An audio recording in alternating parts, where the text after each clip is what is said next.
प्राचीन समय में जंगल में एक पेड़ के खोखले तने में एक तीतर रहता था। एक बार वह तीतर अपने साथियों के साथ धान की नई फसलों को खाने के लिए अपने घर से बहुत दूर निकल गया। उसी शाम को एक खरगोश आश्रय की खोज करता हुआ उस वृक्ष के पास पहुंचा जहां तीतर रहता था।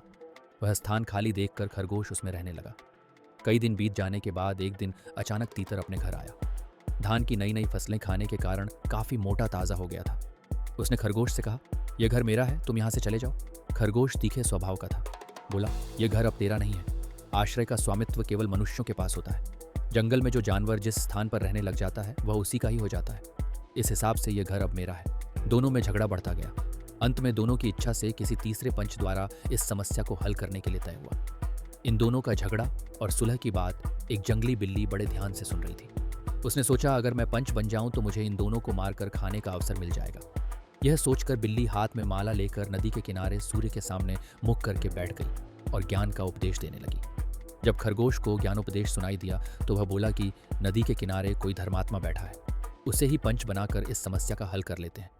जब तीतर ने बिल्ली को देखा तो वह डर गया और दूर से ही बोला, धर्मात्मा, आप हमारे झगड़े का निपटारा कीजिए और जिसकी बात धर्म विरुद्ध है उसको आप मारकर खा लेना। बिल्ली ने आंखें खोली और बोली, राम राम, ऐसी हिंसा युक्त बातें मेरे से ना करें।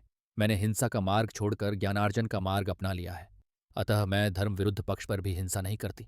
मैं आपके इस झगड़े का निपटारा करने के लिए तैयार हूं। मैं वृद्ध हो चुकी हूं तो दूर से मुझे सुनाई नहीं देता है। कृपया करके मेरे पास आकर अपने अपने पक्ष रखें। तीतर और खरगोश ने बिल्ली की बात मानकर उसके पास पहुंच गए।